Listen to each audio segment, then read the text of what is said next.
जय हिंद दोस्तों हमारे साथ मौजूद हैं मऊ नगर पालिका के नगर अध्यक्ष और बीएसपी के कद्दावर नेता जनाब अरशद जमाल जी हमारे साथ मौजूद हैं।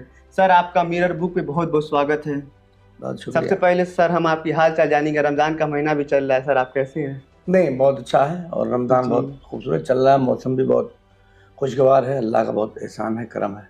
सर, मऊ नगर पालिका की तरक्की कैसी चल रही है? लोगों की जो उम्मीद थी आपसे वो उस पर आप खरे उतर रहे हैं? मैं उम्मीद पे हमेशा अल्हम्दुलिल्लाह खरा उतरता हूँ, क्योंकि मेरी ज़िंदगी का मकसद ही यही है कि लोगों को काम आ सके जी, और लोगों की खिदमत करने का एक जुनून है। जी जी, तो इसलिए मेहनत करते हैं, काम करते हैं और नगर पालिका बहुत खुशहाल, बहुत संपन्न है। बहुत ज़्यादा तरक्याती काम हो रहे हैं। कम से कम 500 जगहों पे तो काम चल ही रहे होंगे इस वक्त। जी जी। अच्छा सर, ये देखा जा रहा है कि नगर विकास मंत्री ए.के. शर्मा जी और मतलब वही ऊर्जा मंत्री भी हैं, तो वो नगर विकास मंत्री हैं, उनसे मऊ को कितना लाभ हो रहा है? देखिए, वो मऊ के ही रहने वाले हैं और नगर पालिका क्षेत्र के ही रहने वाले हैं जी। उनका आवास जो वो मेरे मतदाता हैं। जी जी। तो ये तो हमारे लिए बहुत सम्मान की बात है जी कि हमारे ही क्षेत्र में नगर विकास मंत्री भी हैं जी, और हमारे ही लोकसभा क्षेत्र में आपके दूसरे मंत्री भी हैं जो रूरल के मंत्री होते हैं, माननीय ओम प्रकाश राजभर जी। जी जी। तो विकास के काम का जो पहिया है वो नगर विकास मंत्रालय के माध्यम से चलता है और जो रूरल इलाका है जी वो उनके माध्यम से चलता है। अच्छा, देखा जाए दोनों विभाग, जी, ये अजीब बात है कि दोनों विभाग तो हमारे पास है, आपके पास। तो अब मऊ को तरक्की करना चाहिए।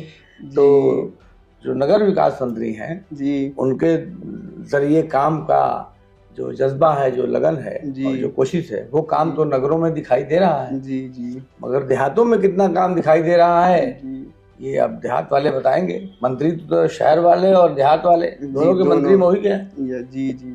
अब ये शहर वाले तो काम तो दिखाई दे रहे हैं, अब देहात वाले काम दिखाई दे रहे हैं कि नहीं दे रहे हैं, ये लोग बतावें देहात वाले। अच्छा, देखा जाए तो मऊ की एक खुशनसीबी है ना कि ओम प्रकाश राजभर भी मंत्री हैं, के शर्मा भी मंत्री हैं और दारा सिंह चौहान भी यहीं से राजनीति करते हैं, वो भी मंत्री हैं। तो देखा जाए तो यहाँ पे यहाँ की जो गाड़ी है वो बुलेट ट्रेन की तरह चलना चाहिए, विकास की जो गाड़ी है। हाँ, चलना तो चाहिए, लेकिन दरअसल होता क्या है ना कि इक़्तिदार किनके हाथों में है, ये बात बड़ी अहम होती है जी, कि जिनके हाथों में इक़्तिदार है, सत्ता है, पावर है जी, उनमें काम करने का कितना जुनून है, काम करने का जुनून है भी या नहीं है। जी जी, ये भी तो अगर काम करने का जुनून है तो वही पावर बहुत कारगर हो जाता है जी, और अगर काम करने का जुनून नहीं है जी, तो वो पावर सिर्फ आराम और आसाइश का जरिया बन जाता है। जी। ये चीज़ ए.के. शर्मा में देखी जा रही है कि उनको काम करने की लगन है, ऐसा लग रहा है। हाँ हाँ, इसमें कोई शुबा नहीं। जी। अच्छा, घोसी लोकसभा की जनता का ये मांग हमेशा रहती है कि हमें जो प्रत्याशी चाहिए वो कल्पनाथ राय जैसा चाहिए, तो आखिर क्यों हर पार्टियां यहाँ पे कल्पनाथ राय जैसा कोई ऐसा प्रत्याशी नहीं दे पाती? पार्टियों की बात नहीं होती है, कोई भी पार्टी हो वो ये नहीं चाहती कि अच्छा, उनका जो प्रत्याशी है वो काम ना करे। जी हर कोई अच्छी उम्मीद के साथ प्रत्याशी को उतारता है। जी, और आप देखिए ना कि पिछले 25 साल में देख लीजिए जी कि जो एक बार एमपी हुआ वो दोबारा नहीं हुआ, जी, जी दोबारा हुआ ही नहीं हुआ। कमाल तो ये कुछ गैप के बाद भी नहीं हुआ। एक बार होता है कि एक आदमी जीतता है, फिर एक बार नहीं जीतता, फिर दूसरी बार जीतता है। यहाँ पिछले 25 साल में दोबारा कोई जीता ही नहीं। जी, उसका कारण यही है किसी ने काम नहीं किया। अगर काम किए होते लोग तो ये दिक्कत ना आती। अच्छे, लोकसभा इलेक्शन भी आ रहा है और देखा जाए तो मऊ ऐसी लोग मतलब घोसी ऐसी लोकसभा है जहाँ पे 2 विधायक एनडीए के हैं, 2 सपा के हैं और 1 बसपा के। बसपा का तो देखा जाए पूरे उत्तर प्रदेश में एक ही विधायक है, वो घोसी लोकसभा में आता है। तो यहाँ का जो त्रिकोणी मामला तो नहीं हो जाएगा यहाँ पे? नहीं, आपने बात ठीक की कि बसपा का सिर्फ एक विधायक है, माननीय उमाशंकर जी। जी, लेकिन आप रसड़ा चले जाइए, जी, सत्ता भी नहीं है और पूरी पार्टी में सिर्फ एक विधायक है, जी, लेकिन आपको रसड़ा विधानसभा में चौतरफा विकास दिखाई देगा। जी, जी, उन्होंने उमाशंकर जी ने चौतरफा विकास किया है और इस बात से कोई इनकार नहीं कर सकता। क्यों किया? क्योंकि उनको काम करने की लगन है, लोगों को सुविधाएं पहुंचाने की लगन है उनको। जी, जी। तो मैं वही बार बार कहता हूँ ना कि अगर आपके अंदर जज्बा है काम करने का तो आप करेंगे, और नहीं तो आराम परस्त बन के अपना टाइम बिता देंगे। अच्छा, बीएसपी से 2 नाम बहुत चर्चे में आ रहे हैं घोसी लोकसभा से। एक आपका है अरशद जमाल जी और दूसरे हैं जो पूर्व एमएलसी यशवंत सिंह का भी नाम आ रहा है।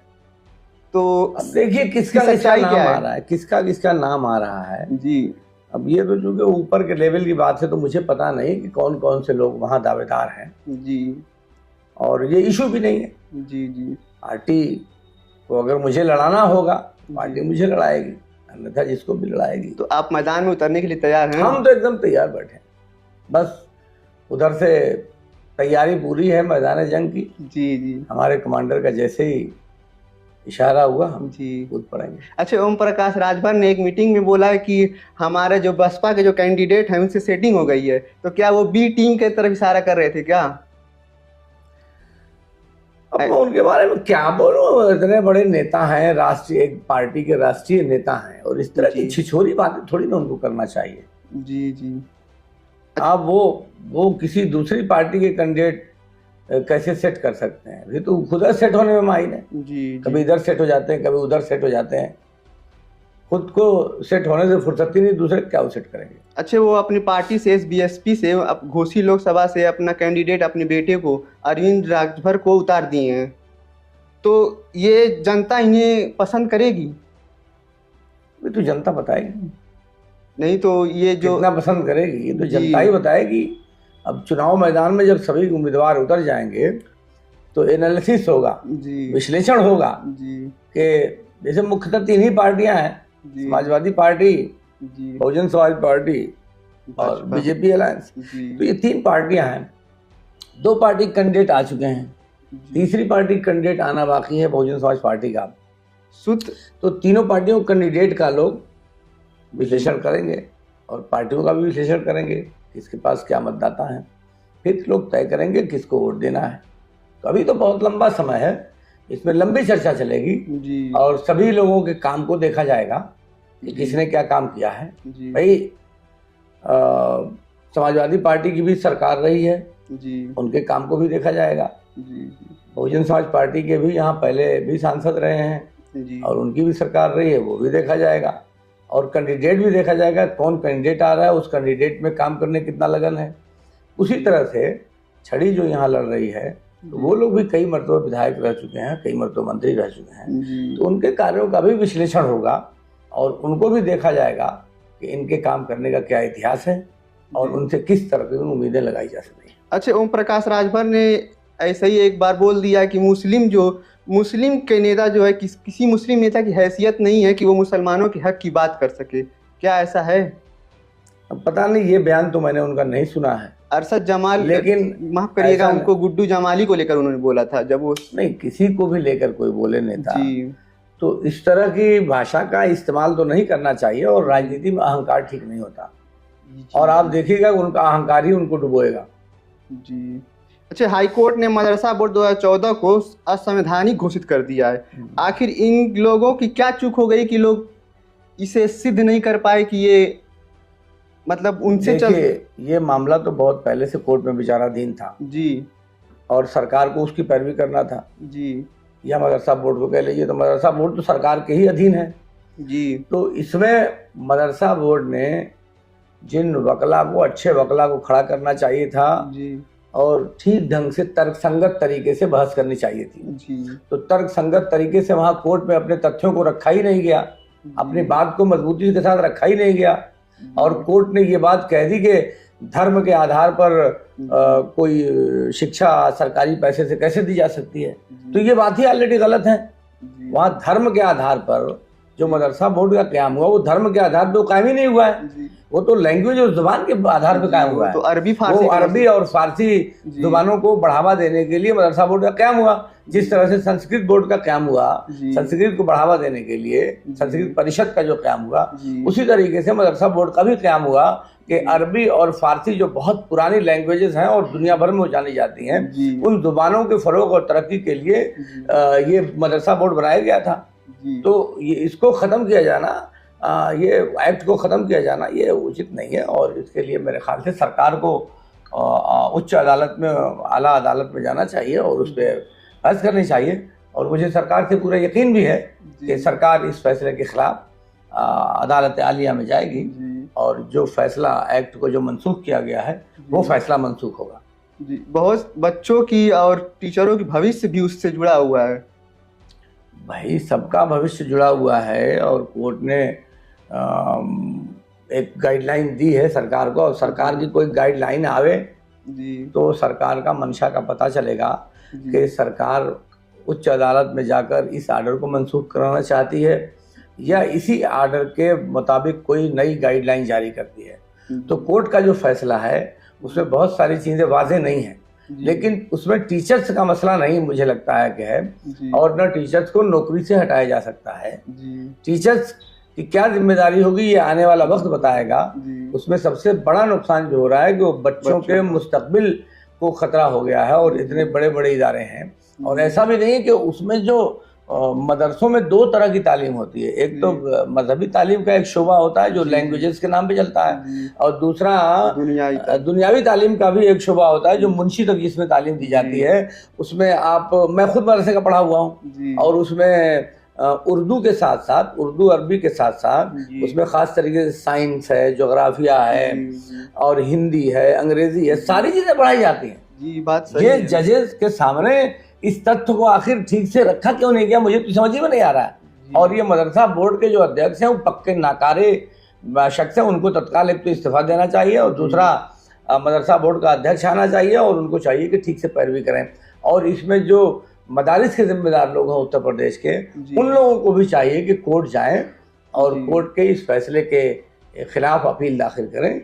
ये जमहूरी मुल्क है, यहाँ सबको अपने मजहब पर कायम रहते हुए मुल्क की तरक्की के बारे में सोचने का और कुछ करने का अधिकार हासिल है। जी अच्छा, देखा जाता है कि आप बुनकरों की समस्या के लिए बड़ा चिंतित रहते हैं, तो आपको इसका मतलब कोई समाधान मिल पा रहा है कि अभी भी आप दिक्कतें में बुनकर लोग हैं? नहीं, देखिए, चूंकि मैं पेशे से मैं खुद एक बुनकर हूँ जी, और मेरा जीवन इसी में बीता है। मैंने खुद हैंडलूम भी चलाया है और पावर लूम भी चलाया है। मतलब स्टार्टिंग आपने वहाँ हाँ, मैंने चलाया। हालात है जी यूँ तो हमारा घराना जो है वो पेदरम सुल्तानपुर, मेरा बाप बादशाह था।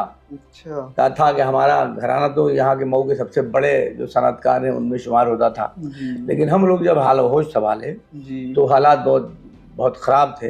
घर में एक करगा लगा हुआ था जिस पर हमारी अम्मी चलाती थी, तो मैं भी जब थोड़ा बड़ा हुआ तो मैंने भी कुछ करगा पे काम किया, लेकिन अभी उस वक्त मुझे ठीक से हुनर नहीं था, और मैंने नरी भी भरी, नारा भी भरा, ताना भी तनवाया है मैंने। और फिर उसके बाद मेरे घर में लूम लगा, तो लूम भी मैंने चलाया, लेकिन लूम कम चलाया, जो कारीगर चलाते थे। करगा पे मैंने बुनाई की है थोड़े वक्त तक।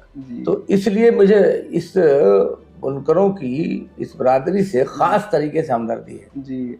और जिस समाज से जो आता है जी, अगर उस समाज के लिए उसके लिए हमदर्दी नहीं तो वो कभी सियासत में कामयाब नहीं होगा। आप जिस समाज से आते हैं पहले तो उस समाज के लिए करिए ना। बिल्कुल।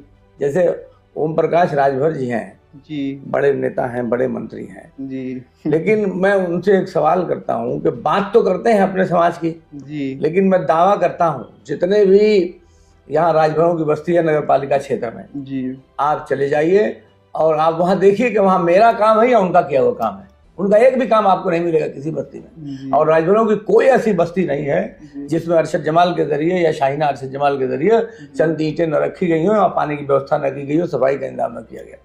तो काम करने का एक लगन होता है। अब वो बातें तो कर रहे हैं बड़ी बड़ी जी, लेकिन जब कोई फायदा उठाने का मामला आता है तो अपने परिवार तक ही महदूद रह जाते हैं जी। तो मेरे सामने यही मसला है कि बुनकर परिवार से मैं ताल्लुक़ रखता हूँ। मेरे सब भाई परिवार भी, हम लोगों का बिजनेस है साड़ियों का, तो वो भी उसी से है। तो तकलीफ इससे हुई कि जब 2017 में सरकार ने इस एक्ट को ख़त्म किया जी, उसके लिए बहुत हम लोगों ने लड़ाई लड़ी जी। और होते हवाते 2022 में एक आदेश जारी हुआ, उस पर भी हम लोगों को रजामंदी नहीं हुई। फिर 2023 में एक आदेश जारी हुआ, सरकार ने एक आदेश जारी किया। जैसे पहले ये सुविधा 150 किलोवाट तक के बुनकरों को फ्लैट रेट में दी जाती थी जी। जो पहले जब ये एक्ट लागू हुआ तो पावरलूम के बुनकरों को ये सुविधा दी गई जी। लेकिन जब 2007 में माननीय बहन जी की जब सरकार बनी, बहुजन समाज पार्टी की, तो उसमें उन्होंने पुरानी व्यवस्था को तो बहाल रखा, लेकिन उन्होंने उसमें इजाफा किया कि पावरलूम के अलावा जो जरी मशीन चलाते हैं, जो सांचा चलाते हैं या जो कैलेंडर चलाते हैं, उन लोगों को भी इस सुविधा का लाभ पहुंचाया जाए। ये बसपा सरकार में ये चीज़ लागू हुई। जो भी इससे जुड़ा हो सबको दिया इन्होंने, माननीय बहन जी ने दिया। तो अब इसको इन्होंने पूरे एक्ट को ही ख़त्म कर दिया और कह दिया कि जैसे बिजली का बिल आम तरीके से आता है वैसे बिजली का बिल आएगा। तो उसमें बहुत मीटिंगें हुई, सरकार के सामने बात रखी गई।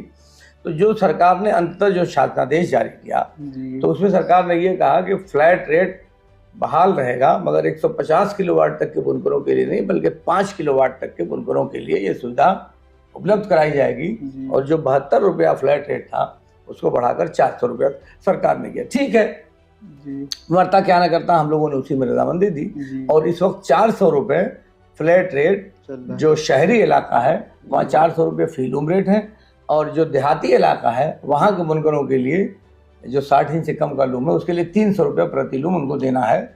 यानी 800 रुपया शहरी क्षेत्र में पर किलोवाट हो गया है इस वक्त रेट, और देहाती क्षेत्र जो है वो 600 रुपया पर किलोवाट का रेट इस वक्त निर्धारित है। इसके अलावा जो 5 किलोवाट से ऊपर का जिनका कनेक्शन है उनको 700 रुपया पर हार्स पावर की सब्सिडी सरकार की तरफ से दी जा रही है, मगर उस सब्सिडी की लिमिट सरकार ने तय कर रखी है कि 11,000 रुपये तक अंतिम लिमिट दी जाएगी। इसके पीछे हम लोगों का मंशा ये था कि सरकार बिल्कुल ही ख़त्म करना चाहती थी, तो हम लोगों ने सरकार के सामने बहुत रिक्वेस्ट की कि कम से कम जो छोटे बुनकर हैं उनको फ्लैट रेट की सुविधा दी जाए, अन्यथा छोटा बुनकर जो है उनको बिजली विभाग के उत्पीड़न से उसका पूरी सनत तबाह हो जाएगी। तो सरकार ने 5 किलोवाट तक के जो छोटे बुनकर हैं, 4 रूम 5 रूम जो चला सकते हैं उनको ये सुविधा दी। अब आने वाले दिनों में स्मार्ट मीटर लगना है, तो बहुत से लोगों को कन्फ्यूजन है इस बात का कि स्मार्ट मीटर लग जाएगा तो बुनकरों की ये सुविधा समाप्त हो जाएगी। तो मैं तमाम उत्तर प्रदेश के बुनकरों की बात बताना चाहता हूँ कि स्मार्ट मीटर लगने के बाद भी आपको इस सुविधा से वंचित नहीं किया जाएगा। और वो दरअसल वो स्मार्ट मीटर घरेलू लाइट पे लगने जा रहा है, औद्योगिक लाइट पे वो स्मार्ट मीटर अभी लगने नहीं जा रहा है। इस सिलसिले में मैंने मतलब दोनों चीज सेपरेट है। हाँ, तो जिनको जो सुविधा 400 रुपये मीटर कोई भी लग जाए, बुनकरों को जो 400 रुपया प्रति लूम देना है वही रेट देना पड़ेगा। बुनकरों से मेरी आपके माध्यम से एक और भी अपील है कि बहुत बड़ी संख्या में आज भी ऐसे लोग हैं जो फ्लैट रेट बहाल होने के बाद भी पैसा अपना जमा नहीं कर रहे हैं। तो उनसे मेरा अनुरोध है कि जिसका जो बकाया है वो बकाया पूरे तरीके से सभी बुनकर अपना पैसा जमा कराएं। बिल्कुल, ताकि आप लोग भी अपनी बात, ताकि आप हम लोग अपनी बात सरकार के सामने मजबूती से रख सके। और आपका बकाया जब रहेगा तो आपके लिए भी आने वाले दिनों में दिक्कत कहीं ना कहीं आप लोग नेता है तो आप लोग को दिक्कत होगी कि बताना पड़ेगा कि अपना बकाया इतना नहीं है ना। जी, नेता क्या है, बस जिम्मेदार है, बुनकर है तो लड़ रहे हैं उनके लिए आप। जी बेशक। अच्छा, कोरैसी समाज की एक समस्या है कि बूचड़खाने को लेकर, तो यहाँ पे बूचड़खाने की व्यवस्था क्यों नहीं हो पा रही है? देखिए, उसमें मामला ये है ना कि वो सुप्रीम कोर्ट ने गाइडलाइन निर्धारित कर दी कि जो स्लाटर हाउस है, स्लाटर हाउस का मानक ये होना चाहिए तो वो मानक यहाँ चूंकि पूरा नहीं हो रहा है इसलिए उस पर रोक लगी है। मैंने इसमें हाई कोर्ट में बहुत मुकदमा लड़ा, सुप्रीम कोर्ट भी गए थे। तो हाई कोर्ट ने ये बात कही थी उस जमाने में कि बूचड़खाने बनाना सरकार की जिम्मेदारी है और कौन क्या खाएगा ये तय करना सरकार की जिम्मेदारी नहीं है। तो वो मुकदमा अभी विचाराधीन है। उस मुकदमे को हाई कोर्ट लखनऊ बेंच के चीफ जस्टिस ने, माननीय चीफ जस्टिस ने उठाकर ये इलाहाबाद की बेंच को दे दिया है। तो वो मुकदमा अभी चल रहा है, विचाराधीन है, और वो मुकदमा वैसे ही पेंडिंग पड़ा हुआ है और इसका कोई समाधान निकलेगा।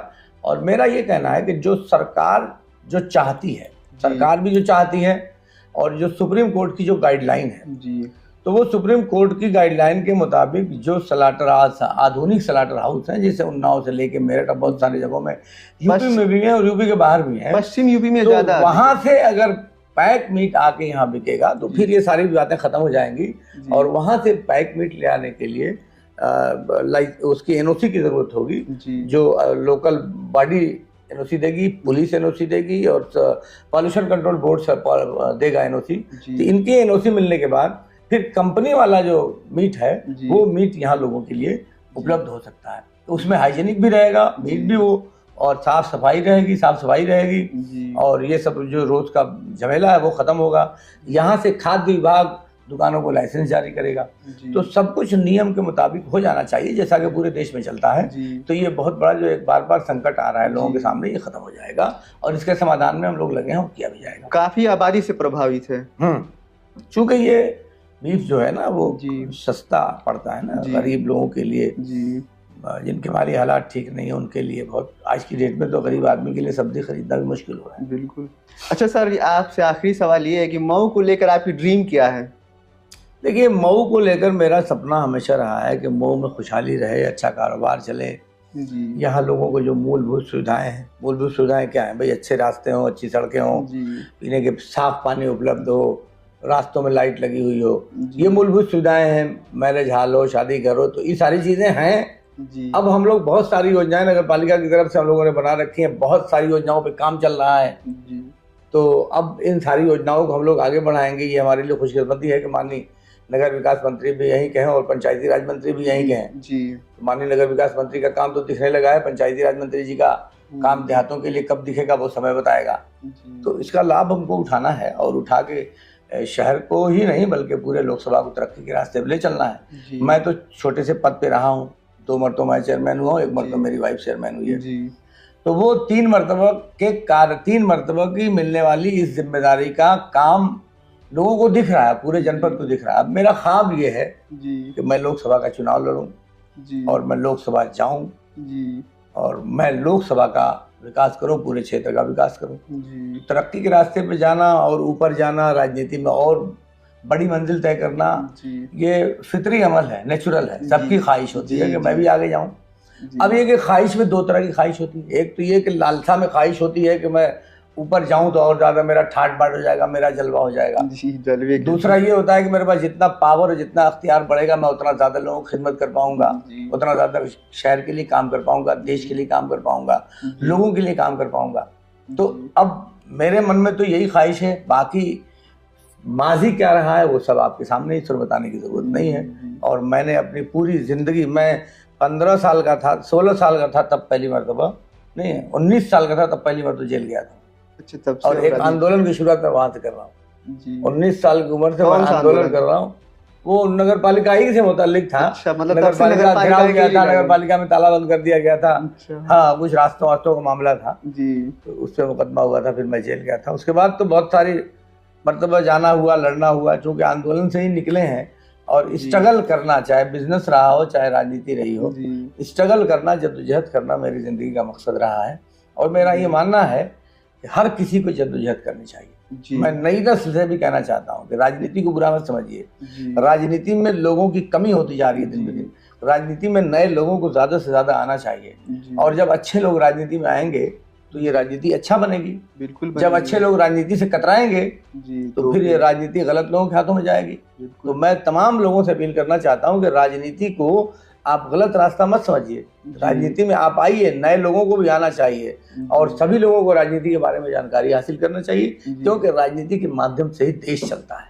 जी और देश को अगर तरक्की के रास्ते पर ले जाना है, जी अगर 5 ट्रिलियन की इकोनॉमी बनानी है, तो हम सब लोगों को उसमें एक सहयोगी बनना पड़ेगा। जी सरकार देखिए, किसी को ये इशू नहीं होता, सरकार किसी की भी है, वो हमारी सरकार है, हमारे देश की जी सरकार है। बिल्कुल तो देश की सरकार सबकी है। बाकी जब चुनाव आए लड़िए, आप सरकार को बदलने का प्रयास करिए, और क्या लेकिन सत्ता में जो है, जो सत्ता के साथ सहयोगी आप बन के ही अपने क्षेत्र के लोगों को विकास दे सकते हैं। जी मेरा मतलब ये नहीं कि सरकार के साथ सत्ता सहयोगी बनने का उनके उस दल के साथ मिल जाइए। दल की जो हमारी नजरियाती जो इख्तलाफ है वो इख्तलाफ तो बना रहेगा, जी लेकिन सत्ता के साथ अच्छे संबंध बना के काम करने का ये हुनर, एक ये भी अलग चीज़ है। जी ये इसके साथ चलना पड़ेगा। जो कड़वा, जो सच्चाई है वो भले ही कड़वी हो, जी लेकिन आप जब तक एक्सेप्ट नहीं करेंगे जी। तब तक आप अपने लोगों को जो हक देना चाहते हैं वो नहीं दे सकते। सर आपसे बहुत अच्छा लगा, आपने बेबाकी से हमारा जवाब दिया। आप देख रहे थे मिरर बुक, देखते रहिए और फॉलो करिए फेसबुक पे और यूट्यूब पर सब्सक्राइब करिए। शुक्रिया। चलिए, आप घोसी से चल के मऊ आए मेरी बात सुनने के लिए, जी इसके लिए मैं आपका बहुत शुक्रिया अदा करता हूँ। और घोसी के लोगों से, घोसी लोकसभा के लोगों से ये अपील करता हूँ कि आप दुआ करिए कि अगर मेरे इस चुनाव लड़ने और चुनाव जीतने से घोसी लोकसभा के क्षेत्र के लोगों का फ़ायदा हो सकता है तो मैं ये चुनाव जीत जाऊं, और अगर मैं भी लोगों की तरह नाकारा साबित होने वाला हूं तो मैं ये चुनाव न जीतूं।